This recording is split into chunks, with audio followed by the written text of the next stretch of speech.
estamos aqui com mais uma edição de Reconversa. Ele ganhou direito a uma segunda entrevista. Eu e o esfuziante Valfrido Vardi para entrevistar o ministro Guilherme Boulos. Viva! Pela segunda vez, estamos ambos felizes por tê-lo aqui, ministro. Eu vou chamá-lo de Boulos porque a gente é amigo. A gente que gostava do tempo que a gente se pegava, né? Tem gente que prefere isso, Reinaldo. Tem gente que prefere isso. Eu sempre prefiro a paz quando se trata da paz no campo democrático. O que eu nunca faço é paz com fascista, né? Eu nunca busco meio termo entre a democracia e o fascismo. Porque o meio termo entre a democracia e o fascismo já não é mais democracia, não é? Já é uma forma de fascismo. Se é no campo democrático, aí eu posso, evidentemente, me entender com gente com quem eu briguei. Aliás, eu tenho até muita satisfação em fazer isso quando acontece. Obrigado por ter aceitado o nosso convite, mais uma vez. Obrigado, Reinaldo, Valfrido. Obrigado por estar aqui com vocês de novo no Reconversa. É o primeiro bi? Ou já teve? Não, já teve, mas aí é que a gente estava esperando acontecer uma coisa que a gente achava que ia acontecer. E aconteceu.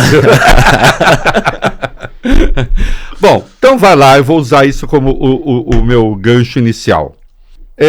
Guilherme Boulos, Lula nomeia Guilherme Boulos ministro para se aproximar dos movimentos populares, se aproximar do povo.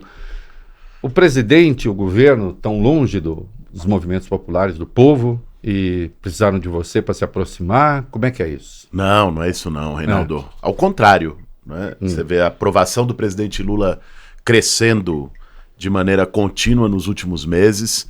O governo acabou de aprovar agora, né, no Senado, um projeto extremamente popular que zera imposto de renda de 90% do povo, de quem ganha menos de R$5 mil, e coloca a compensação taxando quem tem mais. O governo encampou uma das pautas mais populares nesse momento do Brasil, que é o fim da escala 6x1, que é uma vergonha que você tenha hoje dezenas de milhões, 20, 30 milhões de trabalhadores no comércio e nos serviços, trabalhando 6 dias por semana, tendo um para poder descansar, estudar, ficar com a família, cuidar das coisas. Isso é desumano. Não perca o fio. É consenso isso no governo?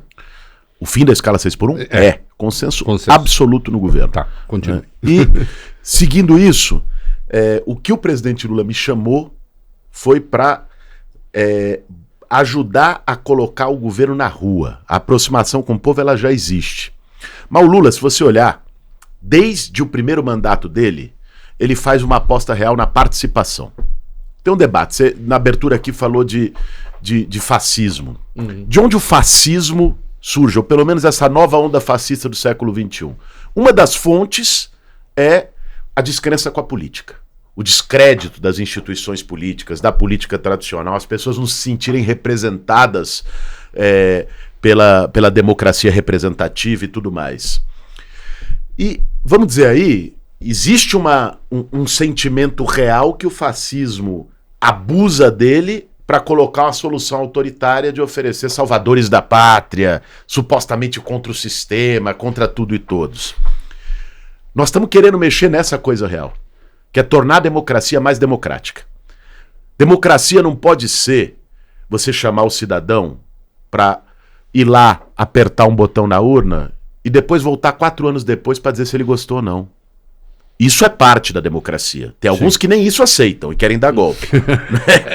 Esse é um tema. Mas a democracia... Ouvi falar. Pois é, mas a democracia é mais que isso. Tem que envolver escuta permanente, participação na definição das políticas públicas. O ministério que o presidente Lula me nomeou, a Secretaria-Geral da Presidência, tem essa como uma das suas principais atribuições. Organizar a participação social interministerial em todas as políticas públicas do governo, ouvir as pessoas, olho no olho, também nas formas digitais, com mecanismos de participação digital. Tem uma plataforma incrível, né? A Brasil Participativo, pelo mecanismo Decidim, que começou lá em Barcelona e que hoje é usado em várias partes da Europa para consultas e formas participativas de política, e que nós vamos agora fortalecer ele ainda mais nesse governo na rua. Então não é uma aproximação com o povo, porque disso o presidente Lula não precisa. É o político mais popular do Brasil, o cara que tem a maior liderança popular da história desse país, com uma conexão íntima com o povo brasileiro. O que ele me chamou foi para cumprir esse papel de ajudar a botar o governo na rua, olho no povo, e começo agora. Assinamos agora a portaria do que cria a ação Governo na Rua, e a partir da COP já vou rodar todos os 27 estados do Brasil, né? Ir lá. Não é só receber as pessoas no palácio. Muita gente nem consegue chegar no palácio. É ir lá onde as pessoas estão. O que é o Governo na Rua? Ele tem um desdobramento administrativo, legal? É uma marca política só? É uma iniciativa do governo, pela Secretaria-Geral da Presidência da República, para fazer o governo presente, o governo federal presente. Porque as pessoas, no dia a dia, elas veem o prefeito, elas veem ali a administração mais próxima. O governo federal parece uma coisa abstrata, né? É o governo do Brasil. Como é que é? Quando o problema do buraco da rua, do ponto de ônibus, isso não chega no governo federal. Então, o que nós vamos fazer é ir para as cidades, construir espaços de escuta, levar os programas do governo do presidente Lula para esse local, para botar ali, ó. Sabe o Mais Médicos? Sabe o Aqui Tem Especialistas? Sabe o Prévimóvel? Sabe você que não está conseguindo fazer o cadastro único no CRAS da sua cidade para ter o benefício que você tem direito? Nós vamos lá levar. Né? Esse vai ter um elemento também de ação, de entrega e, ao mesmo tempo, o elemento de participação. Então, o que o presidente Lula, quando eu apresentei para ele ali o projeto desenhado no papel, autorizou? Nós vamos fazer uma iniciativa ousada. Reinaldo, vai ser o seguinte: essa plataforma Brasil Participativo, a ideia é fazer uma funcionalidade nela de um orçamento participativo digital. Enquanto uma parte do Congresso Nacional quer privatizar o orçamento com emendas parlamentares, tomando cada vez mais espaço no investimento público federal do nosso dinheiro, né? Nós vamos fazer, nesse giro em todos os estados do Brasil no Governo na Rua, processos de consulta de quais são as prioridades de investimento naquelas regiões. Vamos abrir por um período de meses nessa plataforma, fazer uma ampla divulgação, tentar consulta digital. Mais ampla, consulta digital. Porque você pensar o orçamento participativo tradicional que aconteceu nos municípios, em várias cidades, você ia lá reunir o povo num bairro, não sei o quê. Num país de 200 milhões de habitantes no orçamento federal, isso é impraticável.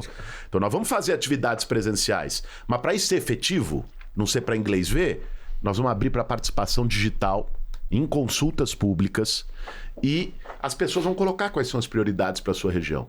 Nós vamos organizar na nossa equipe isso, sistematizar, ao fim, buscar todos os ministérios, né, fazer um diálogo para buscar convencer que essas ações prioritárias entrem no projeto orçamentário já para 2027, lógico, porque o de 2026 está sendo aprovado agora. Sim. O orçamento que vai ser aprovado ano que vem é o do exercício de 2027. Então, fazer com que essas atividades entrem, conversar com a ministra do Planejamento, Simone Tebet, com o ministro da Fazenda, Fernando Haddad, com os ministérios fim, e enquanto alguns querem um orçamento secreto, o governo do Lula quer um orçamento participativo, em que o povo ajude a indicar para onde vai o dinheiro do governo. Só para entender concretamente, Valfrido, isso assim, eu vou lá numa determinada comunidade e essa comunidade fala, eu preciso de uma estrada aqui porque... E aí luz. Chama o Ministério do Transporte, eu preciso de luz, chama o Ministério de Minas Energia. Precisamos de ambulância, chama o Ministério da Saúde. É isso. É isso num sentido amplo. Num sentido amplo. Por quê? Nos lugares que nós vamos passar de escuta, lógico, é impraticável ir nos 5 mil e tantos municípios do Brasil. Sim. Então, nós vamos fazer a escuta, receber as demandas, ter uma equipe na Secretaria-Geral da Presidência para organizar o fluxo e a triagem dessas demandas, repassá-las para os ministérios. Ok. Essa parte do orçamento, sobretudo por via digital. Só que aí nós vamos ter que dividir por territórios. Não dá para ser apenas por municípios. Vamos pensar o estado de São Paulo. Você tem aqui o território capital e região metropolitana, 1. Território Baixada Santista, 2. Território Vale do Paraíba e Litoral Norte. Meio oeste do estado e extremo oeste do estado. Então temos aí, dividir o estado de São Paulo em 5 macro-regiões. E isso para todos os estados. E a partir disso, você organiza prioridades de investimento, e a pessoa que mora naquela macro-região georreferenciada vai poder dizer, olha, aqui, por exemplo, nessa região, a nossa maior demanda é um hospital do câncer. Hospital Federal, ou a nossa principal demanda é uma estrada para resolver o problema, um transporte. Isso, lógico, num primeiro momento tem um caráter consultivo. Sim. Mas é você começar a reconstruir uma cultura de participação e voz do povo no orçamento federal. Isso. Então, não é simplesmente ir para os lugares. Quando eu lancei no meu discurso de posse, eu falei, governo na rua, nós vamos rodar o Brasil. Uma parte da imprensa já veio, é campanha eleitoral antecipada, é não sei o quê. Eu acho que tem gente que não assimila democracia com o povo. Tem gente que preferiria uma democracia hermética, né? A República do Platão, com os guardiões filósofos intelectuais e os guardiões banqueiros da Faria Lima, determinando os rumos do Brasil. Nós não. A diferença do presidente Lula é essa. A gente quer o povo participando das decisões. Sempre o Platão apontando para o céu, nunca o Aristóteles apontando para a terra, né? 2 corgos deixa com o pai, tá? Eu quero voltar à questão da orçamentária, porque é importante que a gente registre que o ministro Guilherme Boulos tem uma participação indelével, uma participação muito importante na redefinição do presidencialismo no Brasil, por conta da ação proposta pelo PSOL, que questiona a constitucionalidade das emendas impositivas. Mas daqui a pouco a gente fala disso. Uhum. Você sabe, Reinaldo, eu tive a honra de ir à posse do ministro Boulos. Sim. E eu cheguei... não fui porque eu não fui convidado. A posse era às 4... Mentira. Mentira. A posse era às 4 horas da tarde e eu cheguei 10 para as 4, equivocadamente. E estava lotado. Lotado de povo. E aí eu tentei arranjar um lugar onde estavam os jornalistas. Aí veio um segurança do GSI e falou, aqui só jornalista. Eu falei, eu sou jornalista também. Olha aqui. Tá vendo aqui essas imagens? Eu tô com o jornalista Reinaldo Azevedo do Reconversa. O cara não colou? Ele falou, jornalista é só o Reinaldo Azevedo. Você é advogado. me mandou. Sinal de que ele via. Mas eu tô dizendo isso. Eu tô dizendo isso basicamente para fazer a seguinte pergunta, ministro. Você foi candidato a prefeito de São Paulo nas últimas eleições municipais. A eleição para prefeito de São Paulo é uma eleição de dimensão nacional. É uma eleição que o Brasil inteiro vê. Né? E você sofreu a mais sórdida campanha de fake news da história das eleições, no meu modo de ver. Fizeram atestado falso, fizeram todo tipo de baixaria, de canalice. Toda sorte de canalices foram feitas com você. E ao mesmo tempo que você não é um instrumento eleitoral para o presidente Lula, você é um ativo eleitoral para o presidente Lula. Você foi o primeiro na esquerda a sofrer esse tipo de grande sacanagem. De que modo um ministro como Guilherme Boulos, que já experimentou esse tipo de coisa, que já experimentou esse tipo de campanha eleitoral, pode ser útil? O presidente Lula já disse com todas as letras que é candidato, disse na Indonésia que é candidato à reeleição, ao 4º mandato. De que modo ter você como ministro pode ser útil para antecipar o que virá em 2026, na campanha de 2026? Alfredo, você falou bem da campanha de São Paulo ano passado, que foi uma coisa totalmente atípica e fora da curva. Na verdade, o meu medo é que ela se torne a régua para a nova curva. Né? Que foi, então, fake news já existia. Aliás, a eleição de 2018, que o Bolsonaro ganhou a eleição, foi recheada de fake news. É ali que surgiu o kit gay, a mamadeira, o banheiro, o fechar a igreja. Veio tudo mas dali. era um outro nível. Mas é isso. Assim, um laudo falso, uma figura como aquele escroque do Pablo Marçal, pautando a eleição da principal cidade do país, aquilo foi um chacoalhão, que aliás definiu o rumo da eleição no fim do dia.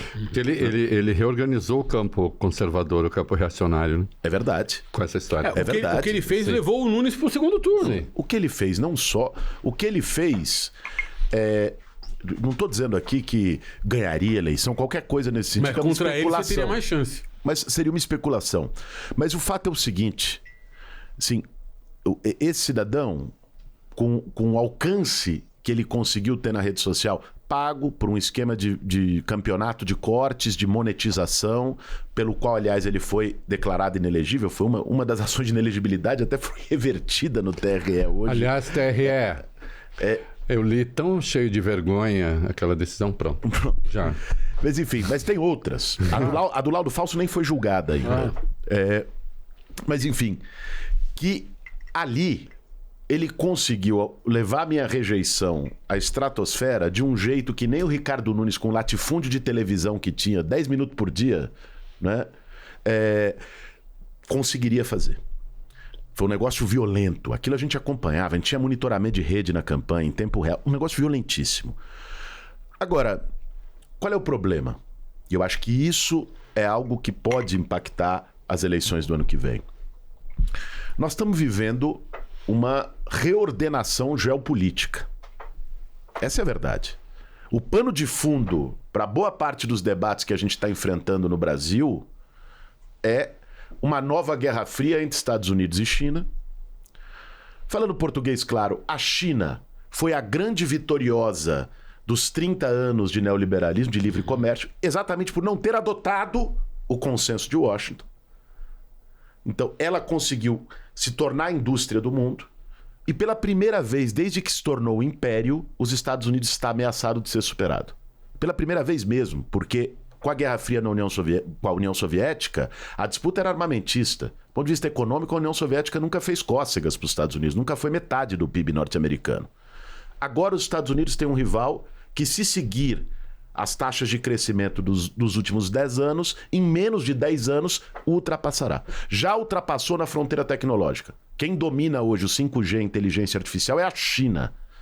Quem domina a maior parte das ciências de dados, mais que os Estados Unidos, é a China. Bom, como os Estados Unidos reagem? Em muitos aspectos, na questão geoeconômica também, porque quem está mais presente na África é a China. Quem está mais presente na África, na América Latina. Na América Latina. Que eles consideram o quintal deles, os Estados Unidos. Então veja, nesse cenário, você tem uma nova reconfiguração em que os Estados Unidos com o Trump, mas não é uma política só do Trump, isso começou, o Biden fez a maior declaração de guerra contra a China com a proibição de venda de semicondutores, de chips para a China. Ambos tinham em comum. Tem em comum, essa é uma agenda de Estado dos Estados Unidos, porque é a agenda de mantê-lo como império. Então, vai para o protecionismo, fecha. Isso gera uma grande instabilidade mundial. A OMC está fechando as portas, porque os caras esvaziaram a OMC, não existe mais tribunal da OMC, porque, inclusive, desde o Obama, por essa conjuntura, os Estados Unidos não indica mais membros para o tribunal e veta indicações. A ONU esvaziada. E os Estados Unidos vai para um enfrentamento com a China. O que isso tem a ver com o Brasil? Tudo. Porque o Brasil é o único país da América Latina com condições de ter um projeto autônomo e soberano pelas nossas dimensões, pela nossa população, pelas nossas riquezas naturais. Nós temos a segunda maior reserva de terra rara do mundo. Agora que a China limitou a exportação de terra rara para os Estados Unidos, os olhos deles crescem aqui, né? E estão financiando uma mineradora brasileira, os Estados Unidos. E vão fazer mais. Não é? É uma espécie de uma nova doutrina Monroe. Então eles querem, quando eles botam o maior porta-aviões do mundo na costa da Venezuela, quando dizem que o presidente da Colômbia é um narcoterrorista, quando estimulam e atiçam essa direita lambibotas do Brasil a falar de narcoterrorismo e aprovar projeto terrorista no Congresso, associando as facções do crime organizado a terrorismo, quando eles fazem isso, tem um propósito. Enquanto falamos, desistiram, mas continuam como entendo. Claro, mas tem um propósito. Então veja, por que eu estou falando isso numa pergunta sobre eleições? Porque é imprevisível o que as big techs norte-americanas podem fazer ano que vem nas eleições, num propósito de buscar derrotar o presidente Lula e eleger um candidato que seja submisso aos Estados Unidos num projeto neocolonial. Para mim, este é o grande ponto imponderável em que eles podem atuar, e aí Marçal pode ser fichinha. Eu acho que nós temos que tá olhando isso com muita atenção. As Big Techs estão preocupadas com regulação, porque eles se consideram os donos do capitalismo em nome de uma suposta liberdade de expressão, querem o direito e a carta branca para cometer crimes e não serem punidos por isso. E tem aí um conflito internacional subjacente que afeta a soberania brasileira. Eu acho que um dos grandes temas que vai estar em voga na eleição do ano que vem é a soberania nacional. A viabilidade de um projeto de desenvolvimento nacional para o país, representado pelo Lula. Que é afetada externamente, que é afrontada e vulnerada externamente por outras nações, potências hegemônicas, e internamente pelo crime organizado, sobre o qual eu quero falar daqui a pouco. Depois que Reinaldo Azevedo, nosso oráculo, se manifestou. Oráculo de Delfos. Quando você foi nomeado ministro, vou começar de outro modo. A extrema-direita, eu leio muito alguns colegas analistas dizendo a direita errou. Digo, não é erro, é natureza. Existe uma diferença. Claro. Eu fui professor, você foi professor, o nosso colega é professor. O erro é quando o aluno tenta acertar. Dá uma resposta e fala assim, não, tá errado, você perdeu. Mas sempre tem um momento que você lê a prova e você fala, que diabos eu falei na sala de aula que ele entendeu isso? Que já não é erro, as coisas que nem erradas são. As respostas que a direita andou dando ao Brasil, que nem erradas são, porque é a natureza deles. E a resposta errada para se comunicar com o professor. E como dizia Freud, ninguém cura o outro de si próprio. Isso, exatamente. Da sua própria natureza. A sua própria natureza, né? Quer dizer, então, não tem jeito. Eles andaram tomando alguns tombos porque eram as escolhas que eles fizeram erradas, né? Agora, portanto, o governo andou acertando a comunicação e etc. Mas nós tivemos essa aposta na necropolítica que eles fizeram no Rio de Janeiro. Isso não foi... isso foi cálculo. Estou dizendo, e quando eu falo que foi cálculo, assim, não estou imaginando, vamos matar não sei quantos. Não, vamos dar uma resposta que nós sabemos que a sociedade demanda, uma resposta forte ao crime. O subchefe da inteligência da polícia do Rio de Janeiro disse, não foi para resolver, foi para criar um evento simbólico, não é? Ao mesmo tempo, a esquerda, os progressistas têm uma certa dificuldade. Há uma política de segurança pública de comiseração. Isso. De frouxidão com bandido. De dar Essa é a percepção da população. Isso, de dar uma resposta, né? O governo vai conseguir articular uma resposta que, obviamente, leve em conta os direitos humanos, mas que também leve em conta as aflições das pessoas que efetivamente são tiranizadas por narcotráfico, porque a gente conversou aqui com entrevistados, já o maior imposto que pobre paga hoje no Rio de Janeiro é o imposto ou para a milícia... Da extorsão da milícia e do comando vermelho. Ou por narcotráfico, dependendo de quem comande ali, né? E às vezes é a milícia que faz narcotráfico, né? E o curioso, Reinaldo, é que a operação no Complexo do Alemão se deu um dia antes da posse do ministro Boulos. Claro. Reinaldo, te contar uma coisa. Eu estava na campanha ano passado e um dia eu estava lá na estrada do Emboimirim. Uma senhora chegou para mim, me abordou, estava fazendo campanha lá, tal, conversando com as pessoas. Ela me abordou e falou: Boulos, eu sou empregada doméstica. Semana passada eu estava aqui no ponto de ônibus, 5:30 da manhã indo pro trabalho. Veio um cara de moto, roubou meu celular. Eu estava pagando a segunda prestação. Tem que resolver isso. nós precisamos ter uma resposta para essa senhora. E essa senhora teve o seu celular roubado. Se a gente botar numa escala, quem está tendo que pagar para a milícia taxa de gás, taxa de internet, taxa de segurança e tudo mais, ou quem... O aluguel da própria casa. Claro, ou quem está sendo oprimido, né, por uma organização de narcotráfico no seu dia a dia, no seu cotidiano. Em Fortaleza, sim, o cara chega e fala, vocês não moram mais aqui, vão embora. Que não é facção, que é máfia. Sim. Então veja, é evidente que a esquerda precisa dar uma resposta para isso. Qual é um ponto de partida? Qual foi, eu acho que, uma dificuldade que a esquerda teve ao longo do tempo para responder ao plano da segurança pública? A esquerda parte de um ponto que é correto, que é dizer o seguinte: a base profunda de uma crise de segurança está ligada a um abismo de desigualdade social. Você nunca vai ter, qualquer medida que você tome no âmbito da segurança, você nunca vai ter a sensação de segurança da Noruega com a desigualdade da África do Sul e do Brasil. Você tem uma causa profunda de desigualdade que alimenta a violência. O problema não é você reconhecer isso. Isso, aliás, é necessário. Até para que você tenha soluções efetivas. O problema é você parar aí. E eu acho que, frequentemente, a esquerda parou aí. Então, nós temos que dar o passo além. Ok? O grande enfrentamento e o grande problema do Brasil é resolver o abismo da desigualdade.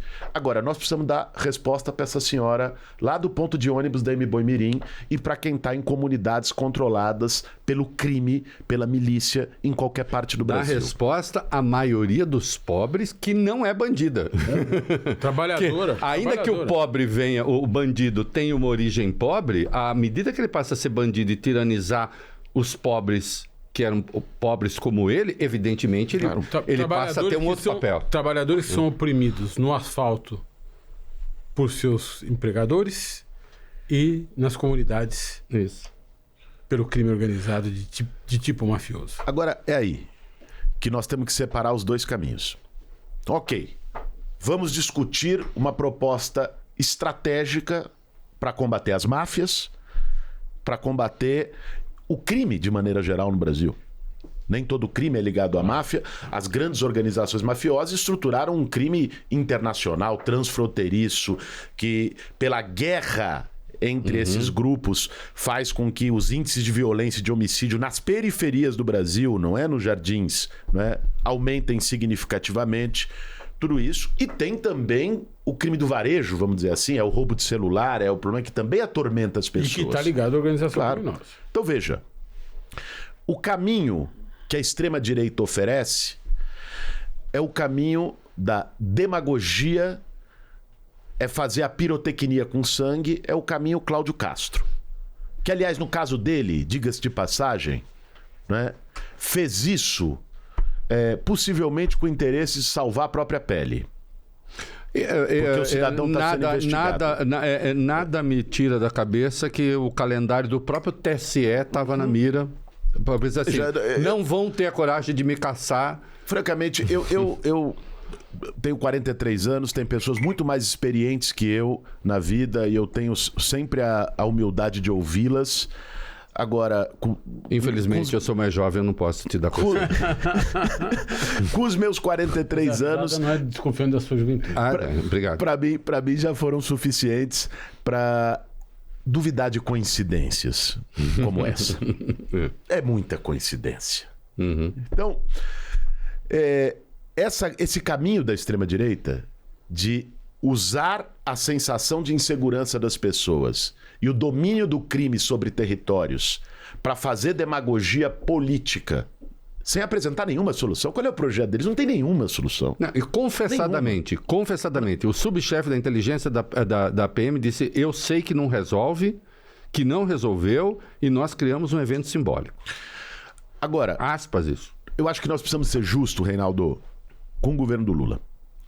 Porque essa dificuldade que a esquerda historicamente teve, esse governo começou a enfrentar. Nós precisamos aprimorar? Precisamos, mas começou. A PEC da segurança pública trazendo responsabilidades.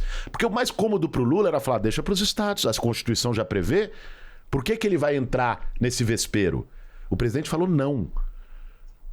de fato, as forças policiais dos estados hoje são insuficientes para combater um crime mafioso nacionalizado e internacionalizado. Você precisa de uma articulação nacional para isso e federal, não é?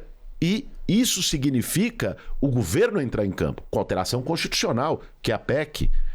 Então, o presidente Lula puxou para ele essa responsabilidade. Mais do que isso, talvez a operação mais bem sucedida do último período contra o crime organizado, a Operação Carbono Oculto da Polícia Federal, da Receita Federal, o GAECO aqui em São Paulo, tudo isso, essa operação, né, pegou o peixe grande, não o bagrinho. Pegou, não o cara que está lá no barraco, no Alemão. Pegou o cara que está na Faria Lima, na fintech, lavando dinheiro, lavando centenas de milhões do tráfico. Então, o governo Lula começou a apontar um caminho desse enfrentamento com o crime organizado. Precisamos avançar mais. O Valfrido, acho que vai falar aqui, tem uma tese, e conversamos muito sobre isso, do caminho de construir uma autoridade antimáfia, do caminho de poder criar, inclusive, não só uma mudança de legislação, mas até uma mudança de configuração institucional no combate ao crime para lidar com um crime que se tornou muito grande, muito maior do que a estrutura de segurança prevista na Constituição de 88 previa para poder lidar com ele. Então, esse é um debate que nós precisamos fazer nesse momento, né? Quando o debate da segurança estoura, aparece os candidatos a Bukele, sim, esses, claro. Cláudio Castro, Tarcísio, fica todos ali brigando para quem vai ser o Bukele brasileiro, né? Todos ali na fila dos corpos, se comportando dessa forma, na fila dos cadáveres. Mas eu acho que como o debate agora, isso se tornou um debate público, façamos o debate de forma séria e responsável e façamos o debate para soluções efetivas de combate ao crime organizado em esfera federal. O que é mais curioso, isso não pode deixar de ser notado, é que todos esses, né, todos esses que fazem política em cima de cadáver e de sangue, nenhum apoiou a PEC da segurança pública. Não, contra. Foram contra. São contra, ativamente contra. O Cláudio Castro foi isso. Ele chegou lá e disse: o Rio está sozinho, né? Não tive ajuda. E depois quando o governo federal e depois vão fazer convênio. E depois vão fazer convênio. Se convênio é necessário, se é necessária articulação, então é necessária a PEC. Isso, não, e como é que é? Eu pedi 3 blindados, não me deram lá nas outras vezes, mas blindado não é xícara de açúcar. Me dá um blindado aí. E aí, vou falar uma coisa, e te passo a bola, mas é rapidamente, porque é da minha profissão. Pode ser demoradamente. Obrigado. De nada.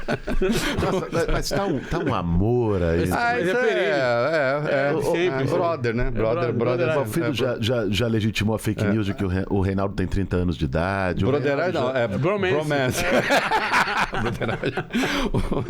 O negócio é o seguinte, porque mesmo na minha área, gostado que, sim, é um problema federal e você está lançando um livro a respeito junto com o Nico Gacki e temos de falar dele. Mas repararam que até outro dia não era um problema federal? Passou a ser um problema federal agora nesse governo do Lula? Porque não era um problema federal. O senhor Sérgio Moro era ministro da Justiça e houve a liberação geral de armas pesadas no Brasil, acabaram com o rastreamento de armas no Brasil por decisão, por decretos do Jair Bolsonaro.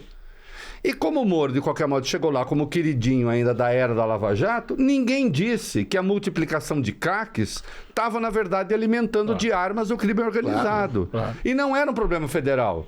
Aí, com o Lula, passou a ser um problema federal. Aí se fazem as pesquisas e diz, como está a segurança no seu estado? Do Tarcísio? Porque o celular aqui em São Paulo, se eu não posso tirar o celular do bolso e não dá para tirar, mas isso não é o Lula. Isso é um problema da segurança pública de São Paulo. Lógico. É um problema da segurança pública do Rio, sei lá onde. Mas, e encerro, e fecho minha boca. Vão lá os governadores dar apoio ao Cláudio Castro. Então vai o Jorginho Melo de Santa Catarina. A segurança do meu estado é maravilhosa. Estou aqui para oferecer e tal. Vai o Caiado, em Goiás também é muito bom. É tudo muito bom. São Paulo, muito bom. Quer dizer, eles são ótimos porque eles são competentes. A segurança pública do Rio é uma merda porque a culpa é do Lula. Quer dizer, nem lógica faz, mas, claro, nós sabemos, o discurso acaba rolando. Agora, é um problema federal importante? Tem um tal de Valfrido que diz que é.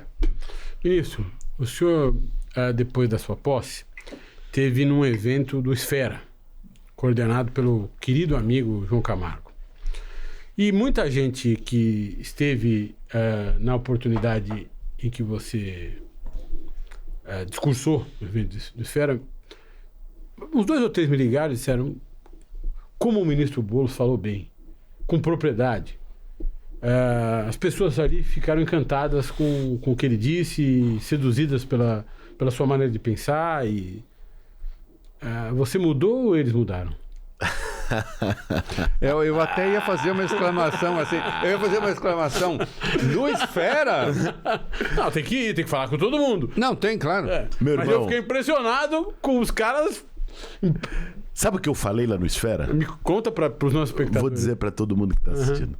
Eu falei lá... Porque afinal de contas eu não estava no Esfera. tava, Não é, nem eu também. Você Eu também não fui convidado. Que não é do Esfera, você que é fora da Esfera. Você que não é da Esfera.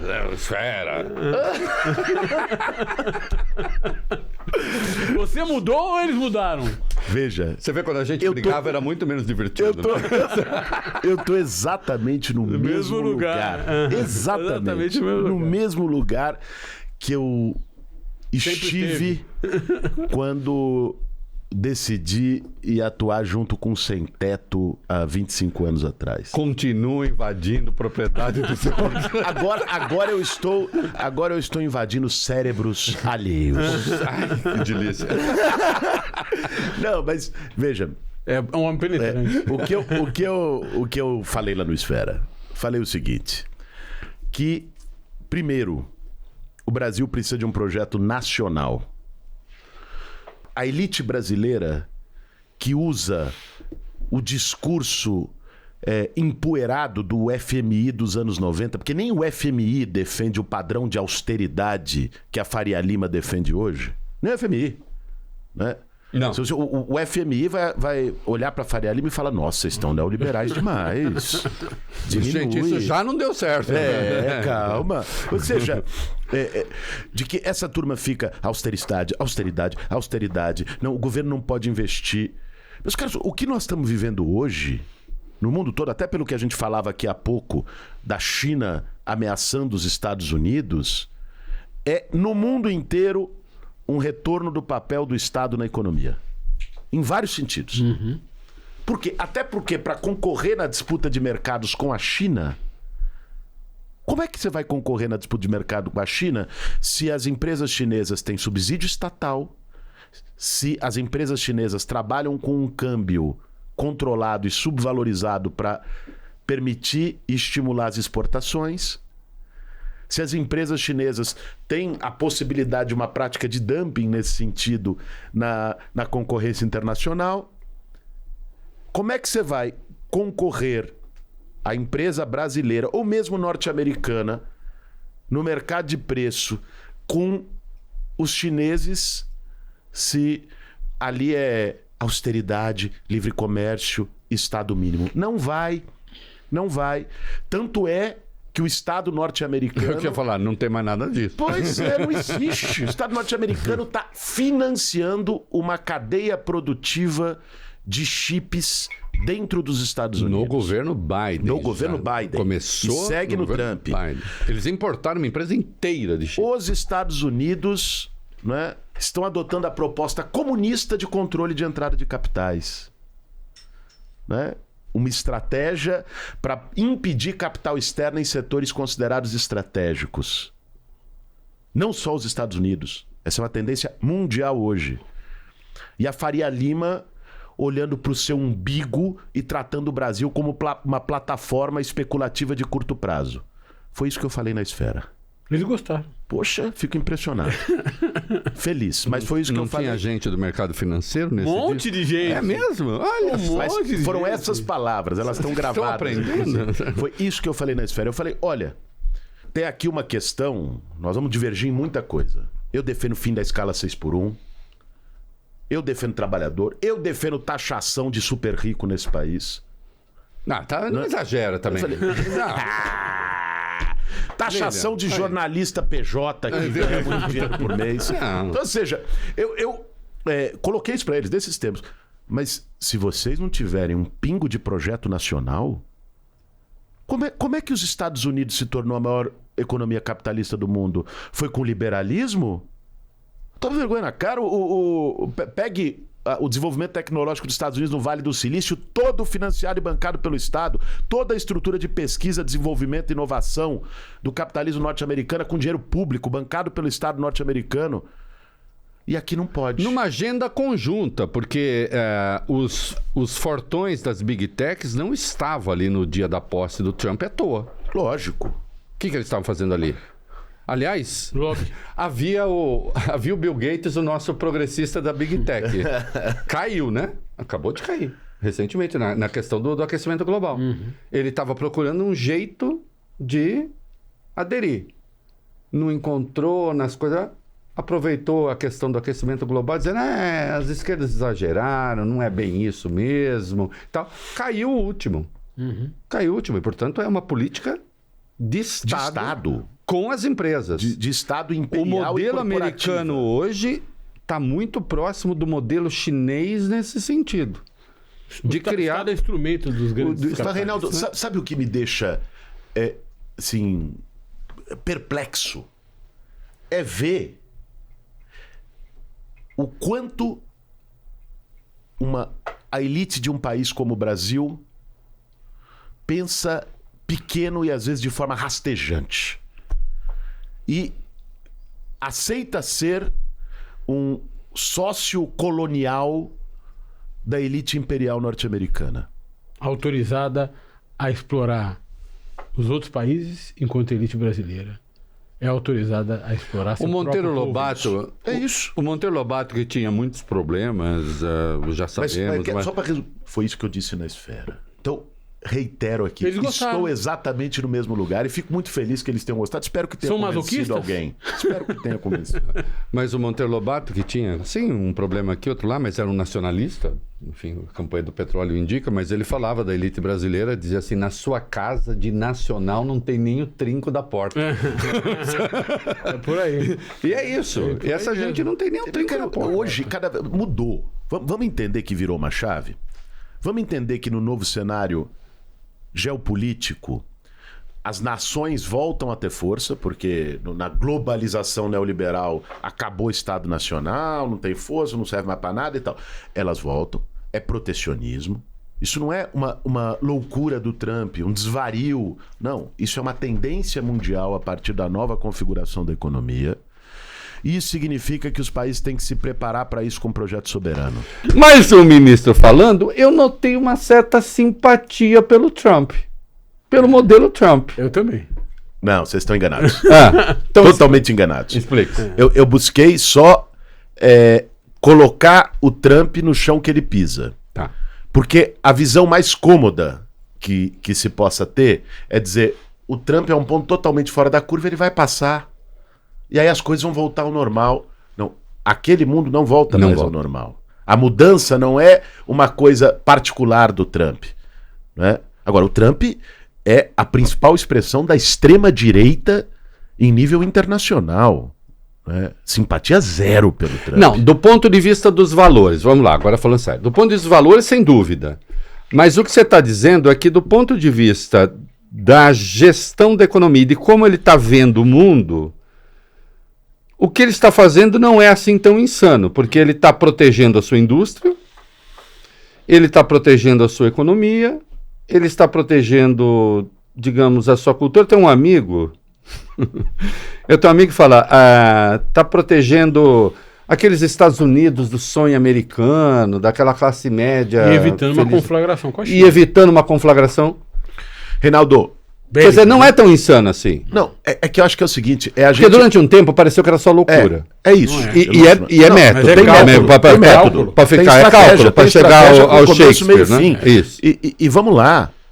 Vamos olhar como a extrema-direita se constitui em sua base social e em seu discurso.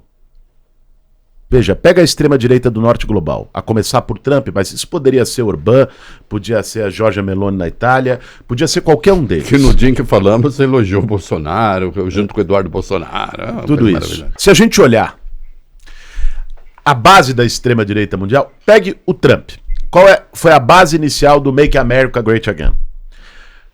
meio oeste norte-americano, Detroit, carcaça industrial, Zona trabalhadores do Ferrugem, que perderam o emprego pela desindustrialização porque as indústrias foram para a China e que depositaram o seu ressentimento pela perda do emprego contra o mais fraco, que era o imigrante que supostamente estaria roubando os empregos dele. Brancos que moram em trailers. Isso tudo. Que Então, digamos assim, foram Fortemente os derrotados da globalização neoliberal. Uhum. Essa parcela de trabalhadores e que sustentaram, de algum modo, a ascensão social da extrema-direita. Todo o discurso da extrema-direita é rodeado, em alguns casos de maneira efetiva, em outros de maneira farsesca, de um discurso nacionalista. Make America Great Again, India First. E anticapitalista. As teses iniciais do nazismo, em muitos aspectos, anticapitalista no sentido de assim, não estou valorizando o capitalismo nem desvalorizando. Apenas assim, acusa esses capitalistas, esses... jogava meio contra os financistas. Os financistas. E tal. Corporate America. Mas o Trump... Porra é essa? Mas o Trump governou para eles também. Não, claro. Não, imagina. Mais do que isso. Não. Os Estados Unidos entregaram os postos de trabalho dessas pessoas para a China. Deliberadamente. Pois é. Para baratear o custo de mão de obra Claro, dos seus capitalistas. Então, isso é uma compreensão... Assim como reduz impostos de rico. Desse fenômeno. De onde vem? Aqui no Brasil, vamos dizer assim, a extrema-direita bolsonarista colonizada, ela repete o discurso, Brasil acima de tudo e tal, mas ela é absolutamente antinacional. Absolutamente antinacional. Não é? Olha o que o Bananinha faz lá, olha o que o Tarcísio, o Tarcísio e o Zema, esses cidadãos deveriam se envergonhar. São Paulo é o estado mais industrializado do Brasil, o que mais perdeu com o tarifaço. E o Tarcísio estava com um bonezinho elogiando o Trump. Minas... Não houve um só governador da direita, que eu chamo de extrema-direita, que tenha criticado o tarifaço. Nenhum. Zero. Zema. Minas Gerais é a maior produtora de minério de ferro, que é essencial na balança exportadora do Brasil. Né? Zema defendeu quando o Trump elevou a tarifa do minério de ferro brasileiro lá para cima. Eu ouvo vozes. Então você veja, essa gente, eles só são vassalos. É isso que eles são. Mas o que eu quis dizer, mencionando o projeto do Trump, é que ele expressa o que o Biden de outra forma expressou. Digamos, são métodos diferentes, estilos diferentes, mas para expressar uma política de Estado norte-americana que é chegar e dizer o seguinte: nós não podemos deixar a China nos ultrapassar. Isso pega na gente por quê? Porque eles sempre consideraram a América Latina como sua zona de influência quintal inquestionável. Hoje, o maior parceiro comercial de todos os países da América do Sul, praticamente, é a China. Então, o Brasil está nos BRICS. O BRICS está discutindo moeda alternativa ao dólar. A China lançou o renminbi digital, né, e a nova rota da seda, no sentido de que avança num caminho de uma alternativa na comercialização internacional em moeda que não seja o dólar. Alguém acha, olhando a história, que as disputas imperialistas provocaram guerras, inclusive a Primeira e a Segunda Guerra Mundial? Vamos lembrar que o dólar só se torna moeda mundial na comercialização do petróleo e de outras commodities depois da Segunda Guerra. Era a Libra até aí. Então, quando, num cenário como esse, alguém vai achar que os Estados Unidos vai olhar para isso e falar, paciência, perdemos. Então, gente, é isso que nós estamos vivendo. Então, se a gente aqui no Brasil não entender que já passou da hora de um projeto de desenvolvimento soberano, que nós precisamos, sim, ter recurso público para investimento num amplo projeto de soberania digital, de processamento e refino dos nossos recursos minerais aqui, de fortalecimento de cadeias produtivas e de suprimento para ter maior valor agregado aqui, com menos dependência dos fluxos internacionais, de pesquisa, desenvolvimento e inovação sustentada pelo Estado brasileiro, como é em qualquer país do mundo. Quem sustenta a pesquisa é o poder público. Se a elite brasileira não tiver a capacidade de entender isso, aí meus caros, né? Aí voltamos ao Monteiro Lobato. nem o trinco da porta. Nós temos que falar ainda, quero voltar à segurança, mas eu vou fazer uma provocação aqui. Você não faz quase. O Reinaldo que é isso? Um homem polido, Não, formal. polido eu sou. Não, polido ele é, mas ele é insidioso e cruel. Insidioso e cruel. Insidioso. Insidioso e cruel. Você se elegeria deputado tranquilamente na próxima disputa eleitoral. Né? Foi mais votado, podia ser de novo, São Paulo. Não vai se candidatar. Portanto, tem uma aposta de que o Lula vai se reeleger. E que você continua ministro. E é evidente que há uma crise na esquerda, assim, quem será o sucessor do Lula. Essa análise nem é só minha, também é do Kassab, por exemplo. Nosso amigo Kassab, abraço para Kassab. Prometeu vir aqui de novo, não veio. Com saudades dele.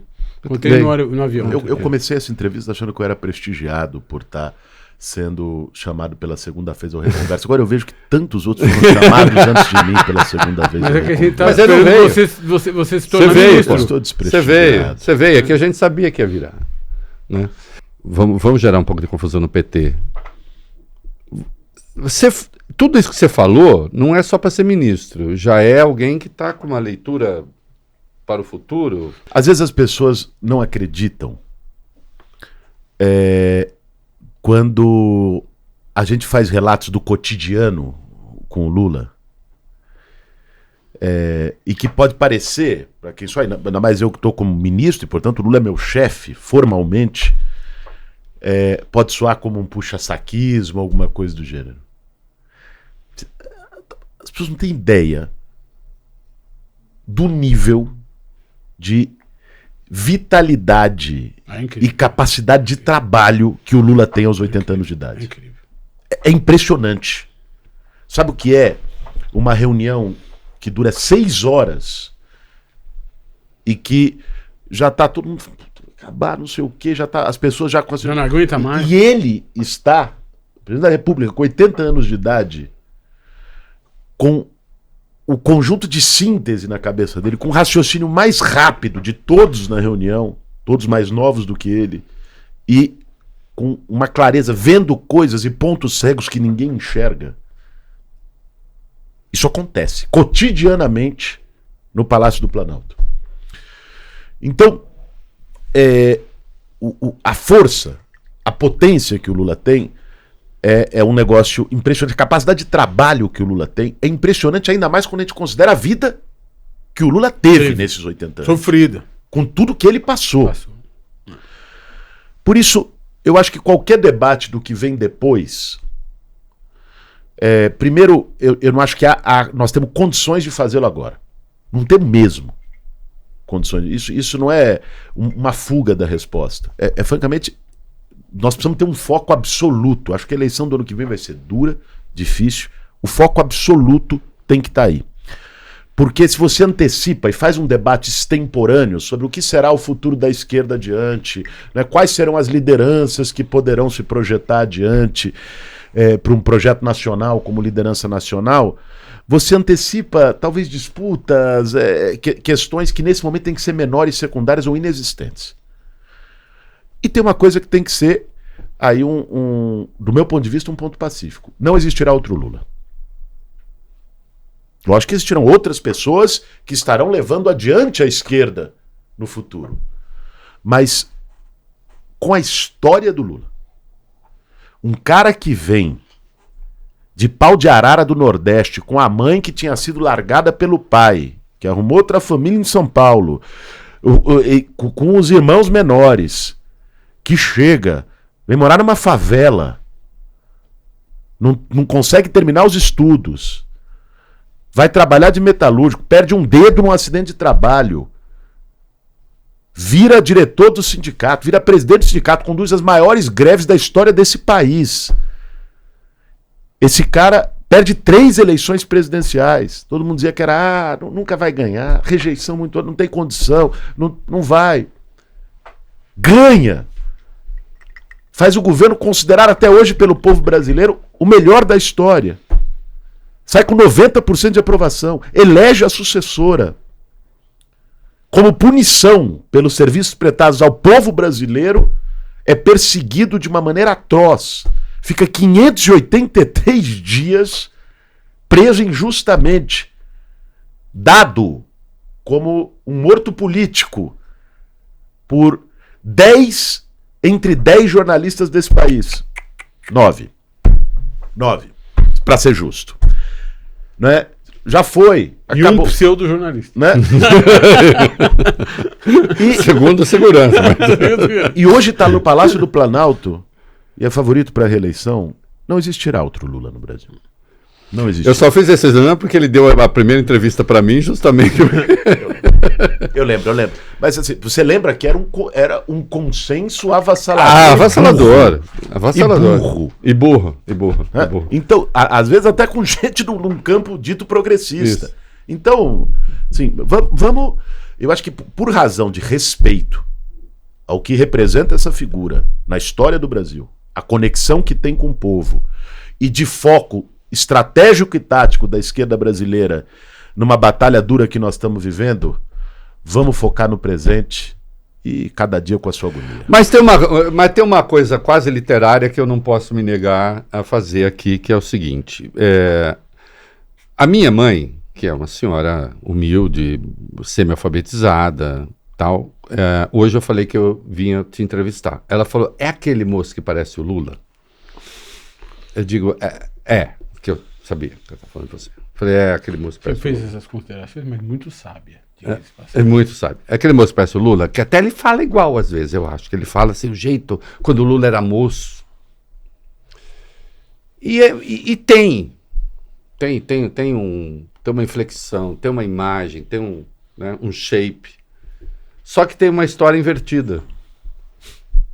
O Lula sai da pobreza e vira um classe média, ou se pegar pela renda, um classe média alta nos padrões do IBGE, e vira um político respeitado sem se desligar das origens, e você nasce ali. Você nasce na elite brasileira. Para os padrões, você nasce.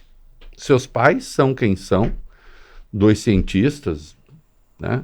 E você decide sair dali, viver uma outra vida, né? Eu já fiz uma leitura muito agressiva dessa sua escolha, você sabe disso. Quando a gente brigava, um monte de gente ficava feliz, né? A gente brigava para valer, né?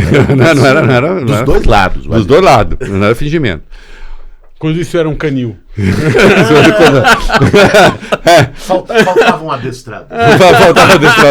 Faltava um adestrador. E você sai dali, vai conhecer essa história que o Lula viveu, de algum modo, antes de ser político. Né? E quando você foi escolhido agora, eu vou querer uma leitura sua sobre isso, quando você foi escolhido, alguns interlocutores meus da direita, um deles, que é um cara bem inteligente, depois eu conto quem é, disse assim, não poderia haver melhor notícia do que essa. Esse Boulos. Falaram a mesma coisa da Gleisi. Isso, quebraram a cara também. Quebraram a cara. Vamos quebrar também. Esse Boulos, porque aí o Boulos é a prova de que o Lula não quer saber de democracia, quer saber de confronto, quer saber de invasão, quer saber... Você tem noção de que... Sotaque, eu já sei quem é. Eu também. Mas não fala. Não fala. Como é? Eu também sou meio... Eu sou muito... Só vou dizer uma coisa. Como disse um amigo meu, é meio Antônio Cândido, meio Dercy Gonçalves. Né? Aí dá muito mal relacionado. O lado Dercy Gonçalves. Como é que você vê esse conjunto da obra que eu te expus? Reinaldo. Aí deixa eu dar uma provocaçãozinha. Vai lá. Você tá mais à esquerda que Lula? Não, deixa isso pro fim. Tá bom. Claro que tá, eu tô de dentro, pô. Cara, eu acho que as pessoas, e talvez isso que o Valfrido relatou da esfera, tem a ver com um certo... E é real isso, viu? Eu não duvido, nada. Eu não duvido, não foi a primeira vez que aconteceu, você sabe. É real. No fundo, Não quero ser Eu desrespeitoso só quero deixar com claro que eu ninguém. não conheço ninguém da esfera, tá? Que É eu mentira sou dele. das bases populares. Claro. No fundo, sem desrespeitar ninguém, tem um quê de preconceito.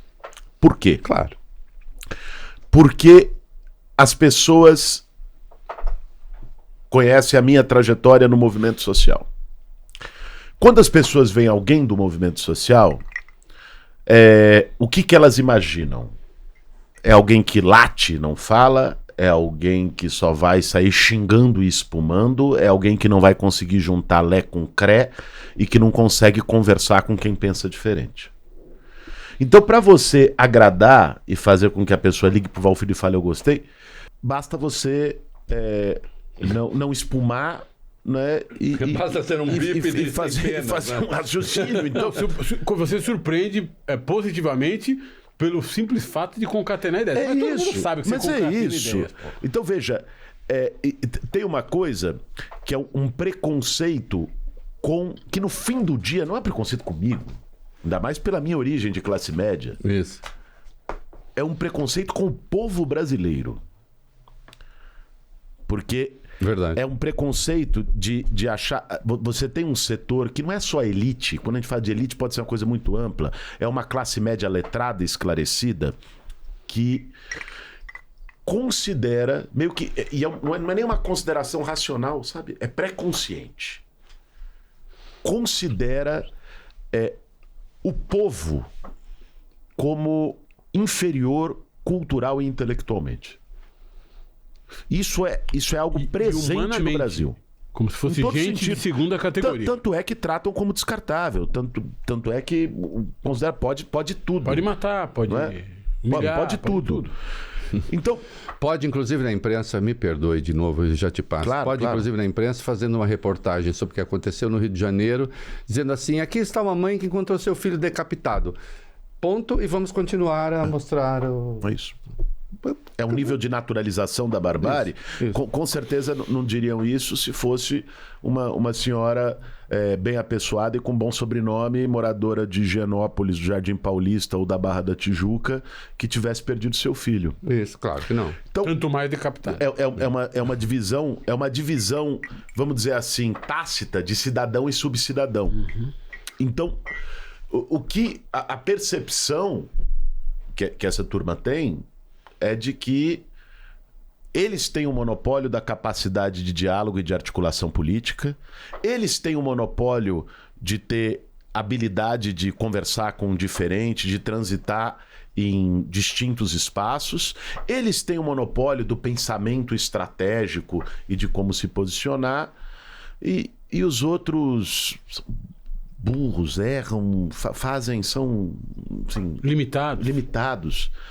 Então é nesse registro que eu entendo a declaração do seu amigo, que todos nós dois aqui sabemos muito bem quem é, e talvez a essa altura alguns dos que estão nos acompanhando também saibam, embora nós não vamos falar por respeito ao nosso querido Reinaldo Azevedo. Então... A CG da fonte, né? CG da fonte. Então, ou seja, mas assim, o trabalho que eles têm que entender uma coisa. Eles tinham essa coisa com a Gleisi, porque a Gleisi estava na missão do presidente do PT e ia pra cima. A Gleisi é ministra do Lula. No dia que a Gleisi foi nomeada, o dólar subiu e a bolsa caiu. E lembra, cara, e os especuladores foram ouvidos pela imprensa. Love pra imprensa. E lembra que eu disse que vai mudar o governo. Ouvidos, assim. O que você acha? Ah, não, vai radicalizar. Nada. Você veja, a Gleisi é ministra do Lula e eu sou ministro do Lula. Então, quem comanda o governo é o Lula. É isso. Eu posso ter algumas posições diferentes do presidente, mais à esquerda, eventualmente, do que o presidente. O Fávaro da Agricultura é ministro do Lula. O Fávaro também é. O Silvinho. O Silvio Costa Filho, do Portos e Aeroportos, que fica preso em elevador com você. Ou seja, então assim, mas quem comanda o governo é o presidente. Foi ele que teve 60 milhões de votos para governar o Brasil, né? Isso significa que quando você topa estar num governo e sabendo que é um governo de coalizão, você topa também seguir a direção do presidente que foi eleito para isso. Os ministros vão ter sensibilidades diferentes, não é? Logicamente. Eu tenho posições de visão de Brasil, com certeza, bem diferentes, eventualmente, do Fávaro, do Renan, de outros, mas nós estamos num governo de coalizão que foi capaz, sob a liderança do presidente Lula, de derrotar o fascismo nesse país e que será capaz, o ano que vem, de impedir a volta da extrema-direita para o poder. Independente das inclinações de cada um nesse projeto. É lógico que as inclinações contam na maneira como você vai trabalhar. E o Lula aloca bem os seus ministros em cada área, sabendo o Lula provavelmente não me botaria no Ministério da Agricultura para lidar com o agronegócio. Ele me botou na Secretaria-Geral da Presidência da República para rodar o Brasil, falar com os movimentos sociais, falar com os trabalhadores, falar com os motoristas de aplicativo, com os entregadores. Por ser esse perfil, também não acho que ele botaria um ministro do União Brasil ou do PSD para cumprir esse papel. É uma escalação de um time com posições diferentes. Eu sou, nesse time, eu sou ponta esquerda, vamos dizer assim. Jairzinho. Ai, como eu sou velho. Não falo da seleção de 70. O Boulos. Eu tinha 3 anos a menos. Menos 3 anos. Você nem tinha? Pois é, eu em 70 eu já tinha 9. Eu sou velhinho, tá, né? Ótimo. Agora, o Lula vai para o 4º mandato, ganhando, inédito na história do Brasil. Getúlio teve 3, se a gente considerar que a primeira fase foram 2, mas democrático só 1. O Lula serão 4 democráticos, se ele ganhar. Mas eu vou insistir, eu vou voltar. Né? Tem uma crise de geração de liderança na esquerda, porque a direita... eu nem concordo com essa pergunta que eu vou fazer, tá? Eu faço perguntas com as quais eu não concordo, porque tá postado, tem um monte de só liderança. Só pra sacanear. Não, é que tem um monte de liderança de direita, tá? Mas quando você junta tudo, não dá um suco no fim do dia. Não dá porra nenhuma. Mas, enfim, mas tem um monte de nome aí e tal. Agora... De fato, Lula é só falar barbaridade que te vira. Exato. Falar qualquer merda. Aliás, tem uma coisa que está circulando na internet. Você quer parecer um intelectual de direita inteligente, aí você lista coisas. Mas ele é uma árvore frondosa, sem dúvida, e às vezes as árvores frondosas, o que nasce à sombra não nasce com tanto viço assim, né? Você não sabe porque você é de São Paulo, uma pessoa urbana, de classe média alta. Eu não, que sou do povo do interior, eu sei disso. Né? Nós dois aqui pobres, só eu era, né? Dos 3 aqui. É verdade. É verdade. É verdade. Uma liderança de esquerda, por que não aparecem líderes de esquerda? Reinaldo, ou aparecem e a gente não está vendo? Eu não concordo com o pressuposto. Tá, você não concorda com o pressuposto? Sim, aparecem. Não, você sim, por isso que eu estou te enchendo... Não, sim aparecem. Eu acho que existem... Não é que ele está dizendo, para além de mim. Não, é que eu não disse de mim, eu falei sim, aparece. Vou fazer autoelogio. Não, é porque ele é uma liderança de esquerda, não, sem dúvida, não. Teve milhões de votos em São Paulo. Presidenciáveis de esquerda, por isso eu acho que você é um presidenciável futuro. Não, eu acho que surgem lideranças. Surgem lideranças. É lógico, você tem razão num ponto, quando nós temos uma liderança do tamanho do Lula, reitero, na minha definição, e disse isso inúmeras vezes publicamente antes de ser ministro dele, é a maior liderança popular da história desse país. Ponto. É a maior liderança popular do Brasil. Obnubila o resto. Ou seja, é lógico de uma irritante capacidade de discussão. Que quando se tem um Lula, né, tudo se oblitera. Tudo é medido tudo a partir desta régua. Esse programa tem o Binubila, oblitera. Ninguém entende porra nenhuma. Nem eu tô entendendo. Ai, coitada. Seleção de 70. Vocês estão o Jairzinho. Mas você fala com todo mundo, quem lembra do Pelé. Não. Você tinha grandes craques. Não, grandes craques. Gerson, Clodoaldo, Jairzinho. Tudo bem, mas isso o analista político vai poder citar 10 políticos de esquerda, 15 políticos de esquerda que surgiram nos últimos 20 anos com grande potencial de pensar o Brasil, de disputa eleitoral e tudo mais. Alguns com cargos eletivos, outros em outras frentes e tudo mais. Assim como analista futebolístico vai poder citar até os reservas da seleção de 70. Mas se você descer lá embaixo e falar seleção de 70, o povo vai te falar Pelé. É. Então, quando você tem um Pelé no seu time... Tostão. Né? Ou seja, mesmo sendo outras né? Ficam. Então, assim, você tem lideranças. Acho que não me cabe aqui fazer enumerá-las, citá-las, seria deselegante, porque sempre se pode esquecer alguém. Sim. Mas você tem lideranças na esquerda de diferentes gerações que surgiram no último período, algumas no parlamento, outras no movimento social, outras que já disputaram e foram bem-sucedidas em cargos eletivos, inclusive. Várias delas hoje como parte do governo do presidente Lula. Então... Eu não vim aqui para facilitar a sua vida. Eu já percebi. Eu percebi. E na seleção do PT, da esquerda, você é ponta esquerda, você mesmo falou, né? Eu sou ponta esquerda. Nessa seleção, o Haddad seria ponta direita? Não acho. Não é? Não acho. Tá. Não acho. Desenvolva. Eu não acho. Ou não. Porque veja, eu acho que existe, vamos dizer assim, o campo progressista, ele foi muito alargado pós-Bolsonaro. Vamos dizer assim. Eu entrei, né? Pois é. Eu não queria mencionar isso. Não, mas eu me menciono. Mas é disso que se trata. E por mais que eu me esforce, tem gente que me coloca fora dele. Do campo progressista? Você? Opa! Mas os meus amigos acham que você me levou para o comunismo. Tem gente que acha de tudo. Tem gente que já qualquer coisa, mas vamos lá.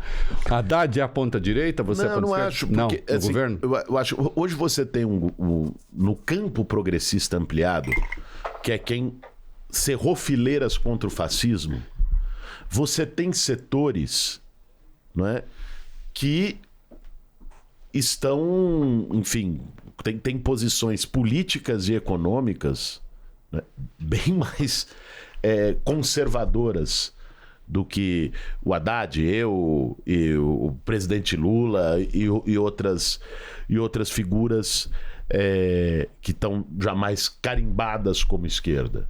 Né?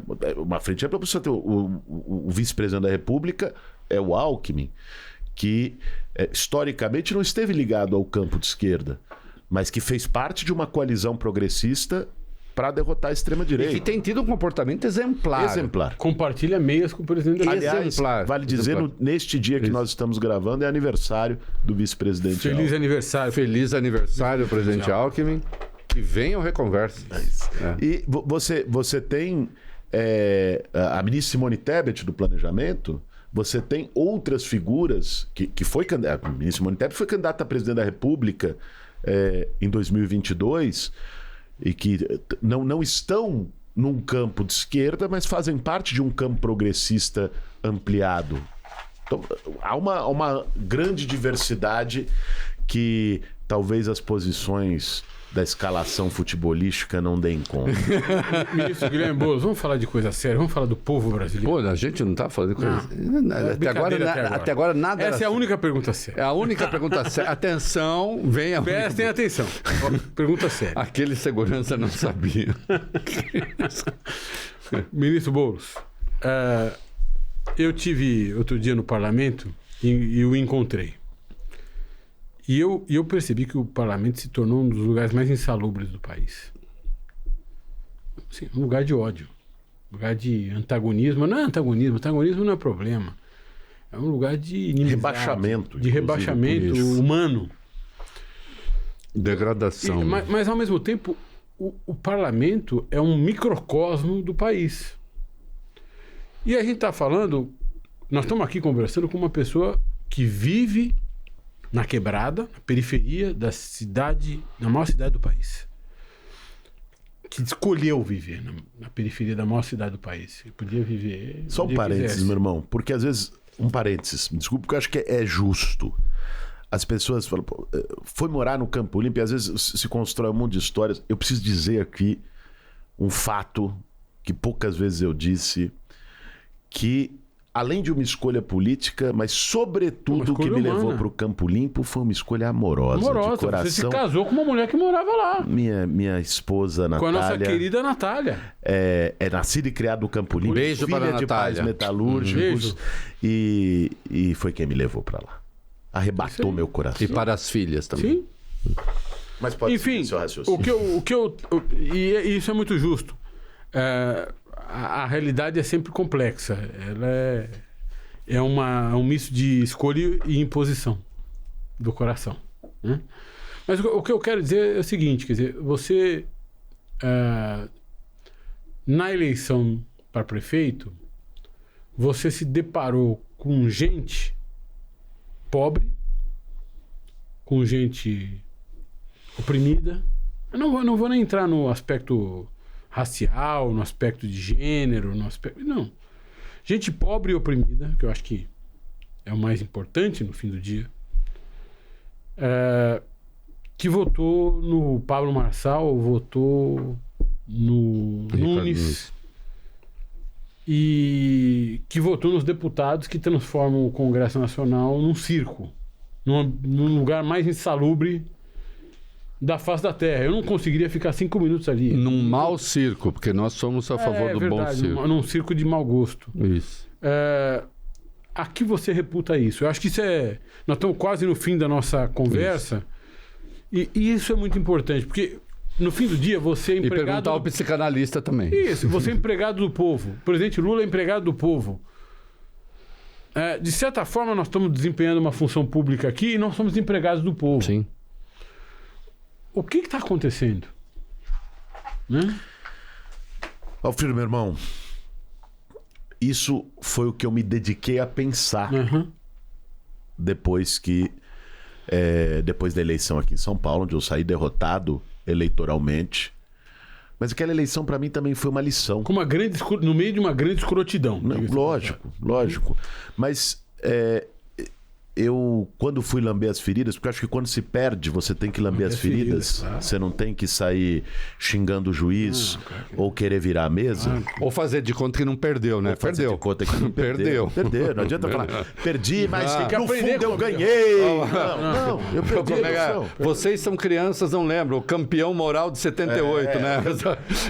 E não é por culpa do povo. É isso que nós estamos falando. É isso. O caminho mais fácil é o técnico Coutinho, fomos campeões morais. Não, campeão moral. O povo errou, não é isso?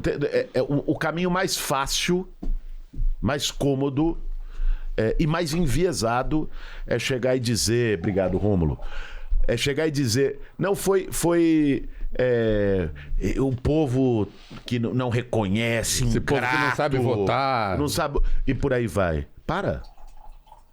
Tem alguma coisa errada, inclusive, e o meu diagnóstico foi esse, o que nós não estamos conseguindo enxergar.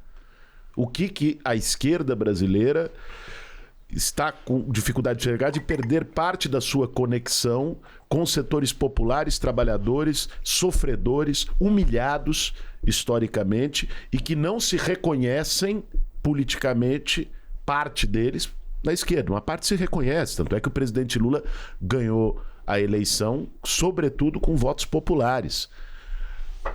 E que você teve uma grande votação. Tive. Né?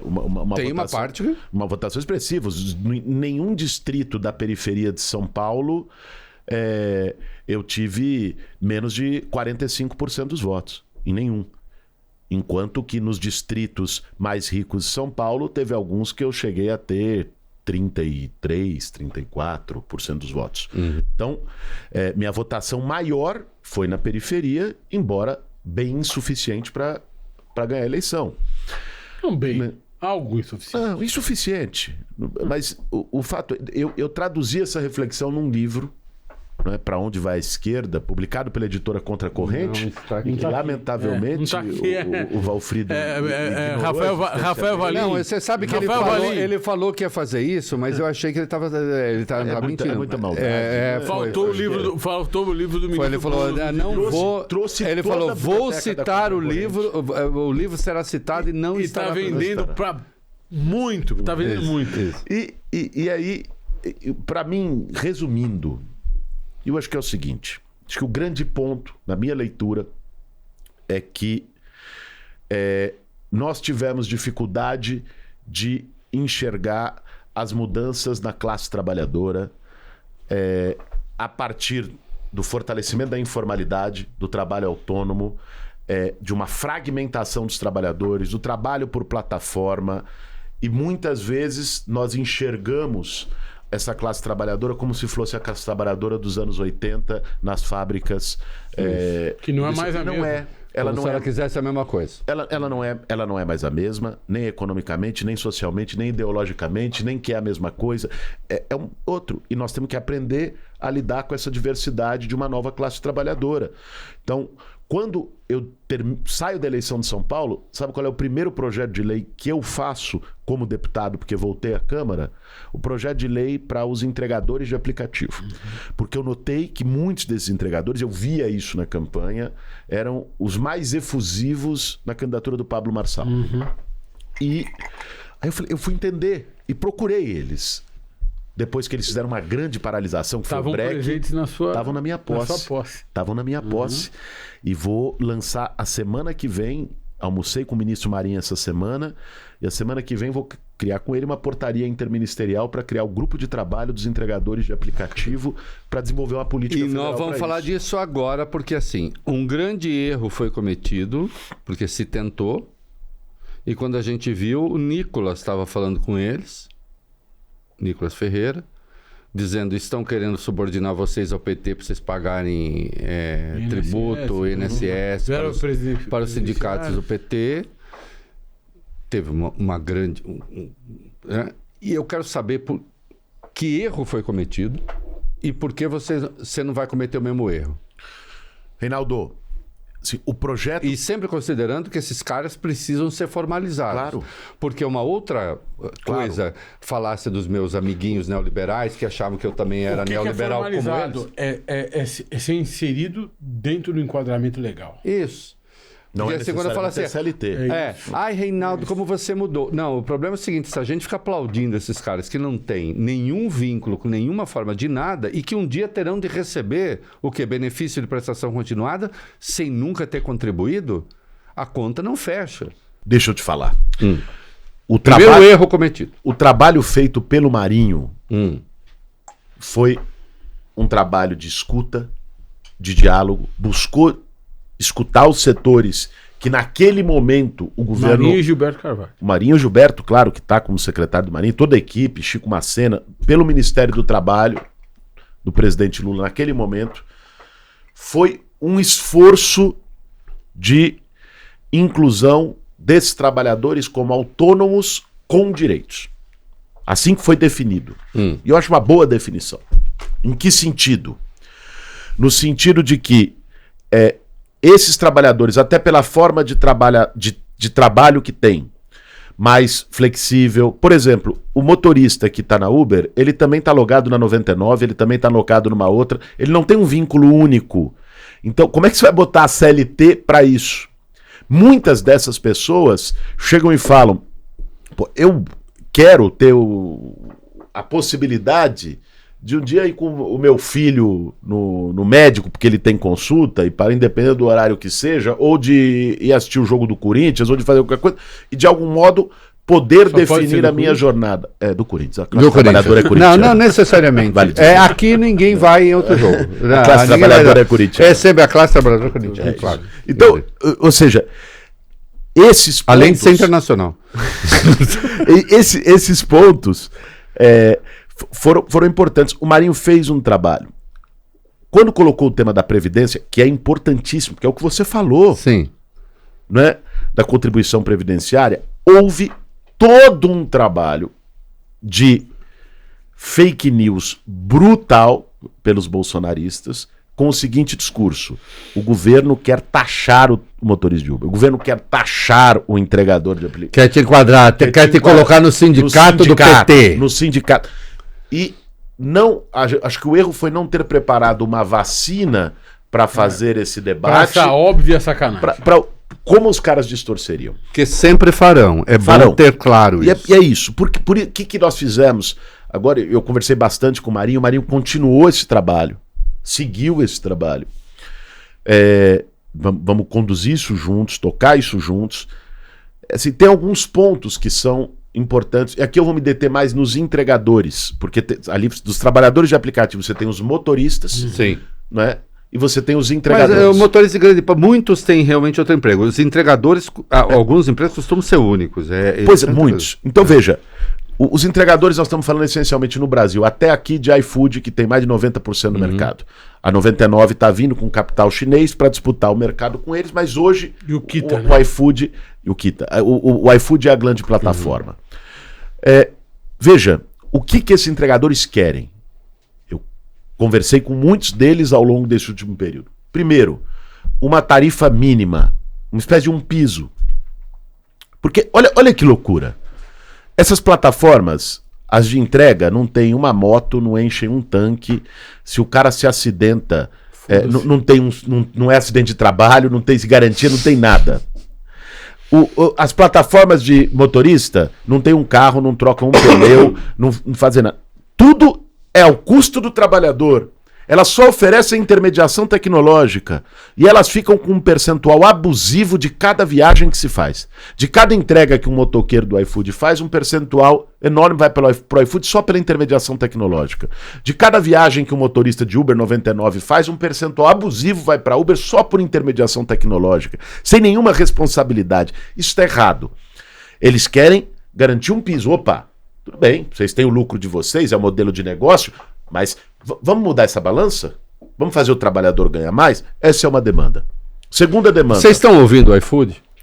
Estão ouvindo a Uber? Tem uma comissão especial criada na Câmara, que eu, como deputado, fazia parte, relatada pelo deputado Augusto Coutinho, que em todos os diálogos Porque não até se pode aqui correr o risco de não ouvir esses caras. Não, claro, tem que ser ouvidos. Foram ouvidos lá, todos foram chamados lá e escutados.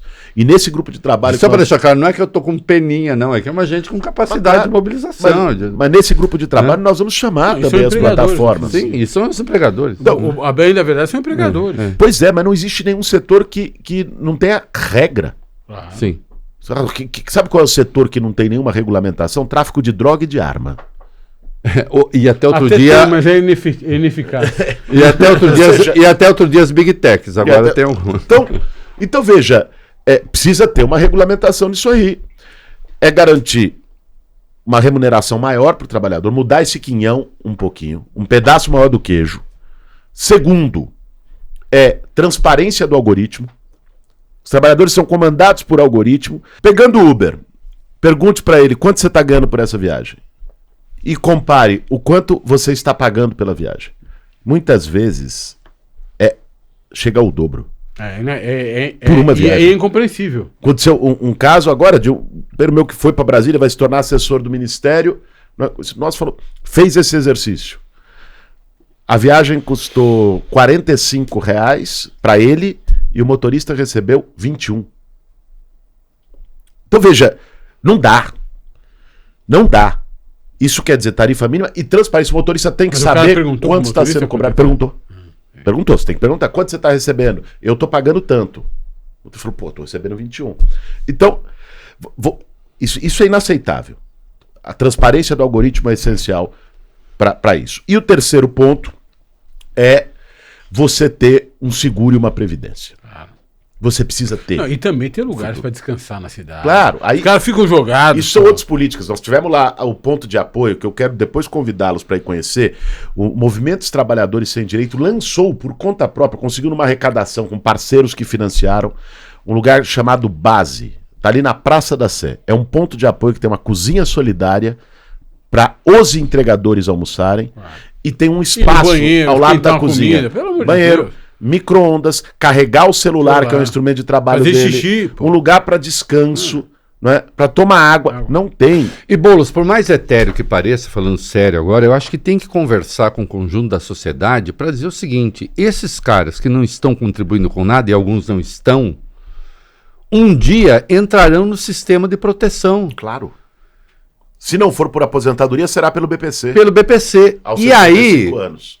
Ou nós teremos uma legião de gente sem nada, de indigentes, ou nós teremos de cobrar da sociedade, porque Se Reinaldão. não contribui, porque o sistema é contributivo, você tem que saber. Alguém tem de contribuir para que se possa pagar. Reinaldo, isso já está acontecendo. Já está acontecendo. Verifique a curva do BPC Sim. no último período. Ela é uma curva crescente e vai crescer Sim. ainda mais. Ah, então tem que cortar. Não tem que cortar, não. Isso é o mínimo para uma pessoa sobreviver. Porque aí vem a receita dos liberais lógico. da moda brasileira, pega e corta. Não tem que cortar nada. Mas nós temos que entender que o que está produzindo essa alta no BPC e aprofundando, né, o problema previdenciário do Brasil se chama informalidade produzida e estimulada pelo neoliberalismo, vendida como o empreendedor de si próprio, certo? Esta informalização estimulada... Que é nada mais que a corda do enforcado. Claro. Pelo neoliberalismo, é o que produz o que eles chamam de bomba fiscal. E aí depois querem fazer o quê?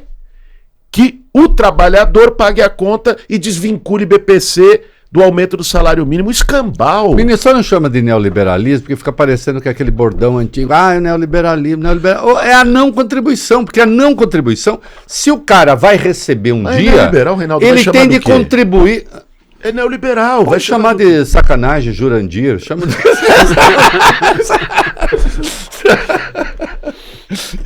Não, você tem razão, porque isso facilmente pode virar o rótulo. Vira um rótulo. Eles acham que tudo é culpa do neoliberalismo, entendeu? Porque durante um tempo virou uma caricatura, né? Esse negócio. O negócio é o seguinte: o cara vai receber e não contribuiu. Ou então não vai receber. E aí vai ser o quê? Aí é a barbárie. Para garantir o direito para esses trabalhadores, terá que diminuir o padrão de rentabilidade das plataformas. E esse desafio nós vamos ter que enfrentar. E eu estou disposto, com a missão do presidente Lula, de ao lado do ministro Marinho, enfrentar isso. Agora, tem que estar com os trabalhadores juntos, porque da outra vez não estavam. Claro. Não, mas isso não é fácil. Você nunca... Nem Jesus Cristo agradou a todos. Você não vai agradar a categoria como um todo, nunca. Mas o que é essencial? Que o processo seja construído ouvindo os trabalhadores que estão na ponta, junto com os trabalhadores que estão na ponta, para você ter uma sustentação e fazer a disputa. Preciso fazer a disputa. É lógico que o bolsonarismo, quando ouvir essa entrevista aqui, vai recuperar a cantilena.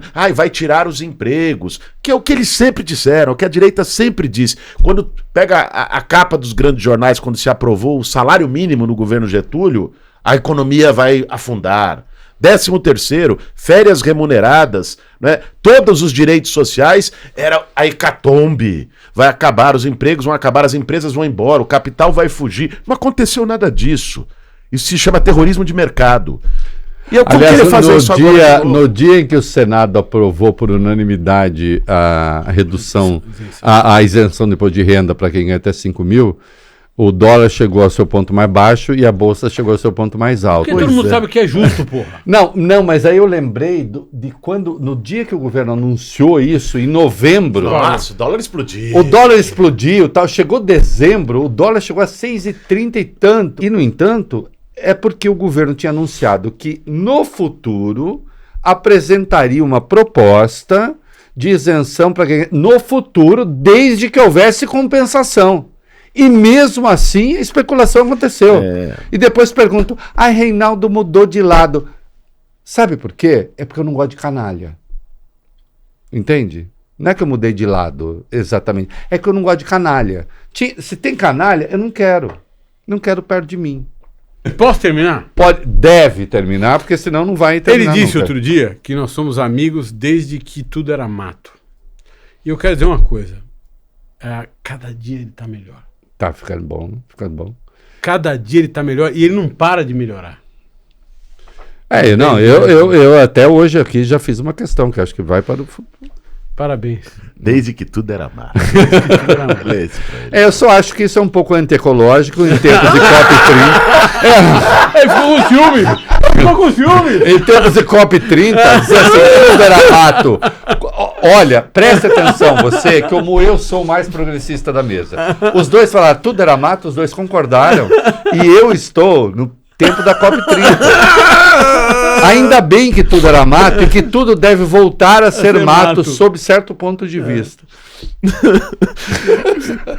Obrigado, Reinaldão, Valfrido. Pô, gostei demais dessa conversa. Nós também gostamos demais. Foi muito boa, foi muito boa. Gostei demais do nosso papo. Enfim, espero que tem uma terceira vez. Que quando vocês começarem a fazer a lista dos convidados pela terceira vez, eu não fique tão em segundo plano, porque eu já vi que já foram uns 20. Não chegou tanto. É verdade. Será o primeiro convidado pela terceira vez e haverá um bom motivo para isso. Olha aqui, gostou da conversa? De reconversa? Tem outra assim em algum lugar? Não tem. Mas talvez tenha. Tão bom, melhor, não sei não. Faz o seguinte, se inscreva, dê like, né? Esse é o Reconversa, meu filho. É isso aí. Voltamos até vós, né? Na verdade eu fiquei sem, aí voltei e pronto. Mas voltou com tudo, hein? Ainda bem. Ainda bem. Beijo, obrigado, ministro. Obrigado, ministro. Baita papo. Teremos a terceira conversa. Vai ser o primeiro da terceira. Voltei a me sentir prestigiado. É isso aí. Pronto. Tchau.